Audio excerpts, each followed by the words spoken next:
Hello student, welcome to VCA, Vivekananda commerce academy. My name is Manish Sakhate और economics में हमारा chapter चालू है थर्ड में जो ए है दैट इज डिमांड एनालिसिस। उसमें हमने फर्स्ट जो हमारा लेक्चर है उसमें हमने डिमांड के बारे में देखा, इंडिविजुअल डिमांड देखा, मार्केट डिमांड देखा। सेकंड जो हमारा लेक्चर था उसमें हमने टाइप्स ऑफ डिमांड देखे और डिटर्मिनेंट्स ऑफ डिमांड देखे। आज हम बात करने वाले हैं लॉ ऑफ डिमांड के बारे में। तो लॉ ऑफ डिमांड मतलब क्या? जो देखो ये जो लॉ है, मैंने आपको पहले बताया था 3 लॉज है हमारे एग्जाम मतलब हमारे पूरे सिलेबस में। Law of DMU, law of demand. तो हम बात करें लॉ ऑफ डिमांड और एक लॉ ऑफ सप्लाई होता है, वो जो हम नेक्स्ट इसमें देखेंगे जब भी वो चालू होगा।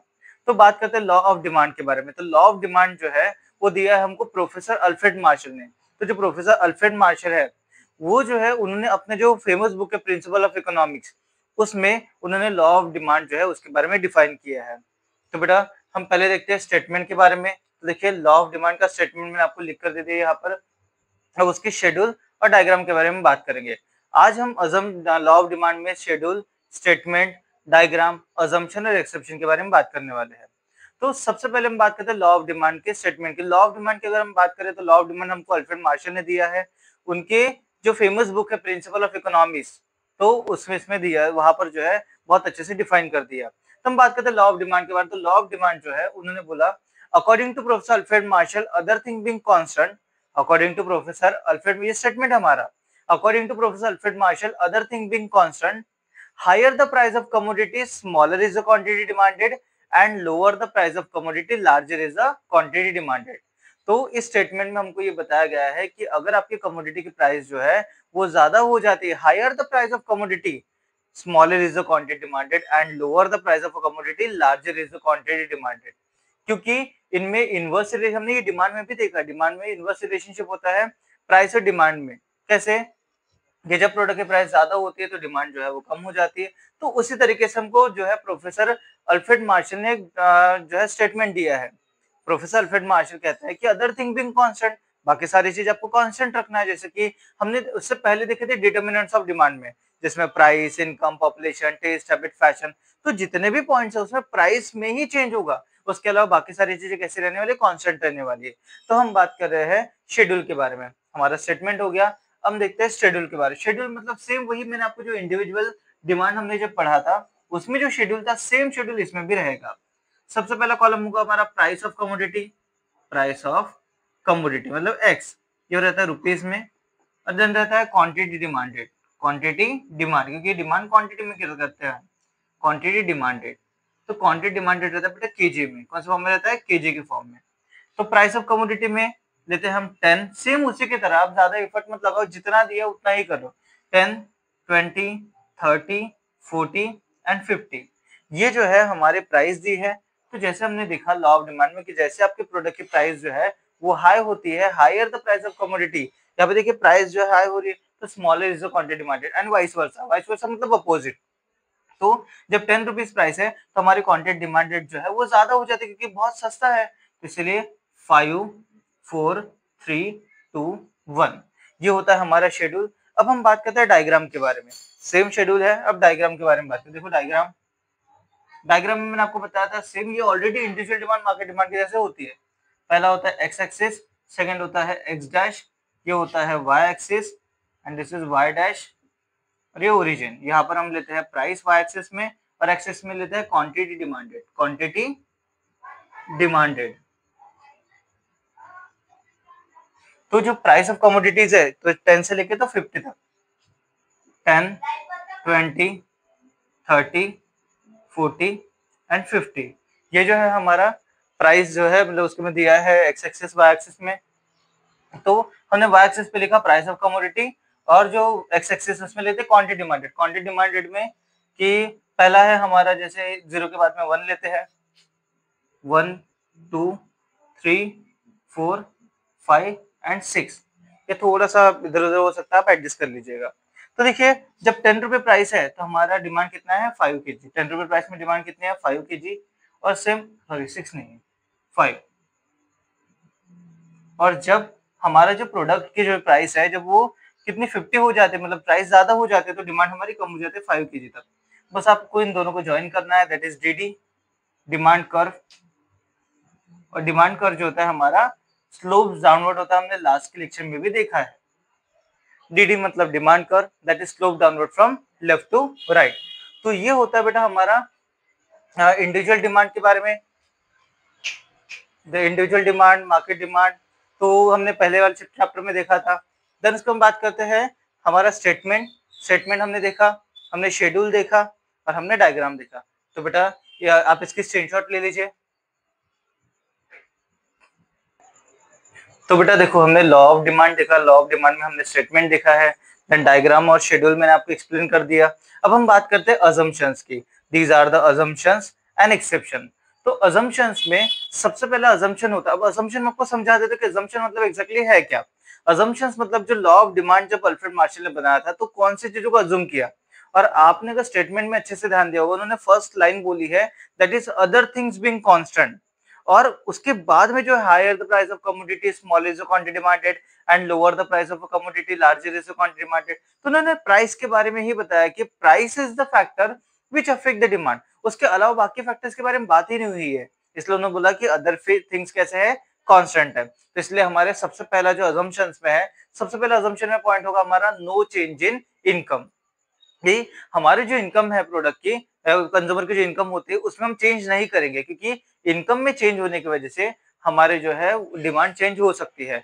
सो हमको इसमें ये अज्यूम करना है कि कंज्यूमर की इनकम कैसी है, कांस्टेंट है। कंज्यूमर की इनकम कैसे बेटा, कांस्टेंट है, क्योंकि इनकम में चेंज होने से हमारी डिमांड चेंज हो सकती है, इसकी वजह से हमारी इनकम कांस्टेंट रहेगी, याद रखिएगा। सेकंड होता है नो चेंज इन पॉपुलेशन। आपको पॉपुलेशन में भी कोई चेंज नहीं करना, कि जो पॉपुलेशन होता है, साइज ऑफ पॉपुलेशन होता है, कि अगर पॉपुलेशन में चेंज हो जाएगा तो डिमांड भी चेंज होगी। Higher the population higher will be demand, लेकिन हमको डिमांड जो है वो अफेक्ट किसकी वजह से करना है, हमको डिमांड अफेक्ट करवाना है इससे प्राइस की वजह से।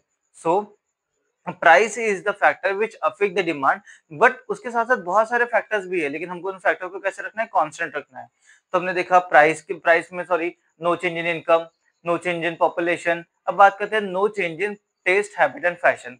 जो कंज्यूमर की टेस्ट होती है, प्रेफरेंसेस होते हैं, फैशंस होते हैं, इन चीजों में हैबिट होती है, इनमें हमको कुछ भी चेंज नहीं करना, because change in this factor may lead to change in demand. But Alfred Marshall हमको बताया कि अदर थिंग बीइंग कांस्टेंट है, और सिर्फ प्राइस की वजह से ही हमारी डिमांड चेंज होने वाली है। देन देखिए no change in price of substitute goods. Substitute goods के प्रोडक्ट में भी आपको प्राइस चेंज नहीं करना, क्योंकि आप जिस प्रोडक्ट के बारे में बात करो उसके सब्स्टिट्यूट प्रोडक्ट की प्राइस में अगर चेंज हो जाएगा तो आपकी डिमांड भी, जो एग्जिस्टिंग प्रोडक्ट है उसकी डिमांड भी चेंज हो जाएगी। इसीलिए हमको ये अज्यूम करना, it is an assumption of law of demand is that there is no change in price of substitute goods. Price of substitute good में कुछ भी चेंज आपको नहीं करना। सेम उसी तरीके से no change in price of complementary goods. जो कॉम्प्लीमेंट्री गुड्स होते हैं, complementary goods are those goods which depend on each other. जैसे एग्जांपल पेन एंड इंक होती है, कार एंड पेट्रोल होता है। सो इसमें आपको ये याद करना है, अजम्पशन है हमारा लॉ ऑफ डिमांड का, अल्फ्रेड मार्शल हमको ये अज्यूम किया है कि जो कॉम्प्लीमेंट्री गुड्स की प्राइस है वो भी आपको कैसे रखनी है, कांस्टेंट रखनी है, या फिर उसमें नो चेंज मतलब कोई भी चेंज आपको नहीं करना, अनचेंज रखनी है। क्योंकि अगर आप कॉम्प्लीमेंट्री प्रोडक्ट के प्राइस में चेंज करोगे तो ऐसे ही हमारी डिमांड चेंज हो जाएगी। देन उसके बाद में हम देखते हैं एडवर्टीजमेंट। अगर आप एडवर्टीजमेंट में चेंज करोगे, if there is a change, any change in the advertisement may lead to the change in demand. Demand में भी चेंज होने वाला है, क्योंकि प्राइस में चेंज होने की वजह से ही हमको डिमांड में चेंज बताना है, जैसे हमने अल्फ्रेड मार्शल ने हमको बताया, लेकिन हम एडवर्टीजमेंट में चेंज नहीं कर सकते। देन हमने देखा no change in price, no change in population, no change in income, no change in population, no change in taste, habit and fashion, no change in price of substitute goods, no change in price of complementary goods, then no change in advertisement, then no expectation about future price। आपको expectation भी नहीं करनी future price में। Example आप assume करोगे कि कल इसकी प्रोडक्ट की प्राइस बढ़ने वाली है, तो आज ही हम ज्यादा डिमांड कर लेते हैं, तो आपके एक्सपेक्टेशन की वजह से डिमांड हमारी आज की टुडे की डिमांड जो है वो कम ज्यादा हो सकती है। लेकिन अल्फ्रेड मार्शल ने हमको ये अज्यूम करने के लिए बोला है कि आपको अदर थिंग्स कांस्टेंट रखनी है, बाकी सारी चीजें कैसे होगी, कांस्टेंट होगी। देन उसके बाद बात करते हैं टैक्सेशन पॉलिसी। टैक्सेशन पॉलिसी या फिर टैक्सेस जो होते हैं या गवर्नमेंट पॉलिसी जो होती है, आपको वो भी कांस्टेंट रखना है। There is no change in taxation policy because the change in taxation policy में लीड टू द इंक्रीज और डिक्रीज द सप्लाई। अगर टैक्स बढ़ जाएगा बेटा तो जो है डिमांड हमारी कम हो जाती है, और टैक्स कम हो जाएगा तो डिमांड बढ़ जाएगी। लेकिन लॉ ऑफ डिमांड में हमको सिर्फ प्राइस की वजह से ही चेंजेस दिखाने हैं, बाकी अदर थिंग कॉन्स्टेंट मतलब जैसे टैक्स वो भी कांस्टेंट रहेगा। लास्ट पॉइंट है हमारा no change in weather condition. No change in weather condition, जो हमारी वेदर कंडीशन है एग्जाम्पल कि जैसे मानसून है या फिर कोई अगर नेचुरल कैलेमिटी आ गई जैसे फ्लड हो, अर्थक्वेक हो, सुनामी हो, अगर ऐसी चीजें आ जाए तो उसकी वजह से हमारी डिमांड कम ज्यादा हो सकती है। इसीलिए अल्फ्रेड मार्शल ने अज्यूम किया है कि हमको जो वेदर कंडीशन है वो भी कांस्टेंट रखना है। तो हमने कौन से पॉइंट्स देखे इसमें? इसमें हमने पॉइंट्स के बारे में बात किया, नो चेंज इन इनकम, क्योंकि आपको प्राइस में ही चेंज दिखाना है, बाकी सारे फैक्टर्स कैसे रखने हैं? कांस्टेंट रखने हैं। No change in income, no change in population, no change in taste habit and fashion, no change in price of substitute goods, no change in price of complementary goods. Then उसके बाद में advertise, no change in advertisement, no change in taxation policy, no change in weather condition, ये सारे no expectation about future price, ये सारे ऐसे points है जिसमें आपको अगर आपने डिटर्मिनेंट्स बहुत अच्छे से पढ़े हैं तो आपको ये पॉइंट जो है पढ़ने में आसानी होगी। अब हम बात करते हैं एक्सेप्शन की, क्योंकि लॉ ऑफ डिमांड में एक तो अजम्पशन 8 मार्क के लिए आपको एक तो अजम्पशन आ सकता है या फिर एक्सेप्शन आ सकता है। अगर अजम्पशंस आते हैं तो आपको पहले डिमांड का मीनिंग लिखना है, देन लॉ ऑफ डिमांड में इसका स्टेटमेंट लिखना है, शेड्यूल निकालना है, उसको एक्सप्लेन करना है, डायग्राम उसी को एक्सप्लेन करना पड़ेगा, देन जाकर अजम्पशंस लिखकर उसको आपको एक्सप्लेन करना पड़ेगा। अब बात करते हैं एक्सेप्शन की, मतलब ऐसे कौन से फैक्टर है जो लॉ ऑफ डिमांड को फॉलो नहीं करते? The factor which does not follow the law. Example, इसमें अगर आप देखो सबसे पहला होता है गिफन पैराडॉक्स, या आप गिफन गुड्स भी लिख सकते हो। गिफन गुड्स ऐसे गुड्स होते हैं बेटा जो टोटली जो है वो खराब हो गए हैं। अब अगर ऐसे कमोडिटीज जो टोटली वेस्ट है, पूरा टोटली खराब है, ऐसे प्रोडक्ट की प्राइस कितने भी कम हो जाए हम डिमांड नहीं करते हैं। एग्जाम्पल, अगर आपके पास मैंगो है तो मैंगो, अगर मार्केट में मैंगो है, हम अगर वो परचेस करना चाहते हैं लेकिन मैंगो पूरे टोटली खराब है, तो इस स्टेज में हम खराब मैंगो परचेस नहीं करते हैं। लेकिन अल्फ्रेड मार्शल ने, उन्होंने बोला था, अल्फ्रेड मार्शल ने, कि प्राइस अगर प्रोडक्ट की कम है तो आप डिमांड बढ़ा दो। तो इसीलिए ये जो है फैक्टर, जो गिफन पैराडॉक्स वाला वैल्यू है या गिफन गुड्स वाला जो पॉइंट है हमारा, ये लॉ को फॉलो नहीं करता, इसीलिए ये उसका एक्सेप्शन है। That is when the price of given goods falls, it does not increase the demand, क्योंकि गिफन गुड्स की प्राइस अगर कम हो जाती है तो डिमांड इंक्रीज नहीं होती है। अब अगर हम बात करेंगे, सेकंड पॉइंट है हमारा प्रेस्टीज गुड्स। प्रेस्टीज गुड्स मतलब ऐसी कमोडिटीज बेटा जो वैल्यूएबल होती है, जो लोगों की रेपुटेशन, स्टेटस सिंबल होता है। Example iPhone. अब आईफोन ऐसे आपने देखा होगा कि 17, 17 प्लस, 17 प्रो मैक्स, ये ऐसे चीजें जो है चलती रहती है। तो 1,70,000, 1,80,000, 2 लाख, इतनी महंगी प्राइस होने के बावजूद भी आईफोन की डिमांड कभी खत्म नहीं होती, क्योंकि वो प्रेस्टीज गुड्स है। मतलब अपना रेपुटेशन बताता है, अपना स्टेटस सिंबल होता है। तो those goods which has a stable status symbol, it's price does not, it's price, if the prices rises, it's demand does not fall. Price उसकी खत्म नहीं होती, या फिर जो है प्राइस इतनी बढ़ती रहेगी, डिमांड उसकी कभी भी कम नहीं होगी। देन उसके बाद में हम बात करते हैं जैसे गिफन गुड्स का, गिफन पैराडॉक्स का प्रेस्टीज गुड्स है, तो उसके बाद में स्पेकुलेशन। स्पेकुलेशन मतलब होता है कि जैसे हम शेयर्स की प्राइस पे जो है अंदाजा लगाते हैं, प्रिडिक्शन करते हैं कि शेयर की प्राइस जो है वो हाई होगी या शेयर की प्राइस कम होगी। तो याद रखिएगा, स्पेकुलेशन एक ऐसा पॉइंट है जिसमें लॉ ऑफ डिमांड फॉलो नहीं होता। लॉ ऑफ डिमांड में अल्फ्रेड मार्शल ने बोला है कि प्राइस अगर बढ़ रही हो या प्राइस अगर ज्यादा है तो आप डिमांड कम कर लीजिए।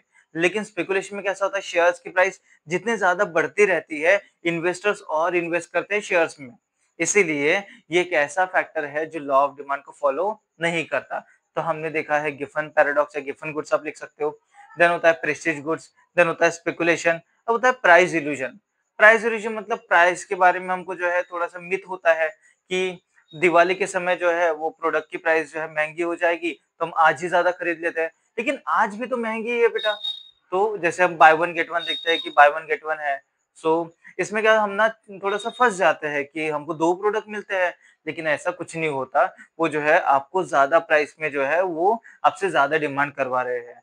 तो ये प्राइस इल्यूजन है। प्राइस का जो है सिर्फ आपको एक ऐसा भ्रम दिया जाता है, प्राइस के बारे में ऐसे मिथ फैलाई जाती है कि आपको जो है कम रेट में दिया जाएगा, बाकायदा वो कम रेट में नहीं होता है। देन हम बात करते हैं ignorance. If the customer does not know about the price of the product, अगर किसी कस्टमर को प्राइस के बारे में नहीं पता है तो भी वो क्या करता है, अगर प्राइस ज्यादा होने के बावजूद भी वो ज्यादा खरीद कर आ जाता है। क्यों? क्योंकि वो उसके बारे में नहीं जानता। एग्जाम्पल, कोई अगर हम फॉरेन में गए या फिर फॉरेनर हमारे कंट्री में आते हैं, तो एग्जाम्पल मैंगो जो है वो 300 रुपीज केजी है। अब उनको नहीं पता फॉरेनर्स को, तो अगर हम कुछ ऐसे सेलर्स होते हैं जो क्या करते हैं, मिसलीड करते हैं फॉरेनर्स को, बोलते कि ये 500 रुपीज केजी है, तो उनको नहीं पता, तो वो फिर भी ज़्यादा डिमांड करते हैं। तो इग्नोरेंस जो है एक ऐसा फैक्टर, अगर आपको उसके प्रोडक्ट की प्राइस के बारे में नहीं पता होता है, तो लोग ज़्यादा डिमांड कर कर आते हैं, प्राइस ज़्यादा होने के बावजूद भी। देन हम बात करते हैं लास्ट हमारा हैबिचुअल गुड्स। बेटा हैबिचुअल गुड्स एक ऐसा पॉइंट है जिसमें बहुत से लोगों को ना हैबिट्स होते हैं, जैसे सिगरेट की हैबिट होती है या फिर लिकर जो है उसकी हैबिट होती है, तो उनकी प्राइस कितनी भी बढ़ जाती है, उनकी जो डिमांड है कभी भी जो है फॉल नहीं होती, उनकी डिमांड बढ़ती रहती, because they are habitual about it. So these are the exceptions of law of demand. Law of demand हमको जो है अल्फ्रेड मार्शल ने दिया है। अल्फ्रेड मार्शल ने अपनी जो बुक्स है प्रिंसिपल ऑफ इकोनॉमिक्स उसमें डिफाइन कर दिया है। अल्फ्रेड मार्शल कहते हैं कि प्रोडक्ट की प्राइस अगर हायर होती है तो उसकी जो क्वांटिटी डिमांड वो स्मॉलर होने वाली है, और अगर प्राइस अगर लोअर होती है तो उनकी क्वांटिटी डिमांड लार्जर होना है। हमने शेड्यूल डायग्राम देखा, हमने अजम्पशंस देखे, एक्सेप्शंस देखे। एक्सेप्शन में खास करके हमने देखा गिफन गुड्स या गिफन पैराडॉक्स आप कह सकते हो, प्रेस्टीज गुड्स, उसके बाद में price illusion, speculation, ignorance, habitual goods. So these are the factor जो लॉ को फॉलो नहीं किया, लॉ के अगेंस्ट जाते हैं। तो आज बेटा हमारा जो है हमने देखा लॉ ऑफ डिमांड के बारे में। तो लॉ ऑफ डिमांड वाला चैप्टर आपको कैसा लगा, ये टॉपिक के आपको पसंद आया नहीं आया, प्लीज कमेंट कीजिएगा। और ये आपको वीडियो पसंद आता है तो प्लीज लाइक कीजिएगा हमारे चैनल को, हमारे जो वीडियो है उसको लाइक कीजिएगा, चैनल को सब्सक्राइब कीजिएगा, कमेंट कीजिएगा, क्योंकि उससे हम मोटिवेट होते हैं और हम इम्प्रूव करते रहते हैं। क्योंकि हमारे इनिशियल स्टेज होने की वजह से बहुत सी गलतियां हो जाती है, लेकिन आपका एक एक लाइक, आपका कमेंट, आपका शेयर हमको मोटिवेट करता है। सो बेटा thank you so much. Next topic जो होगा वो जल्दी आएगा। सो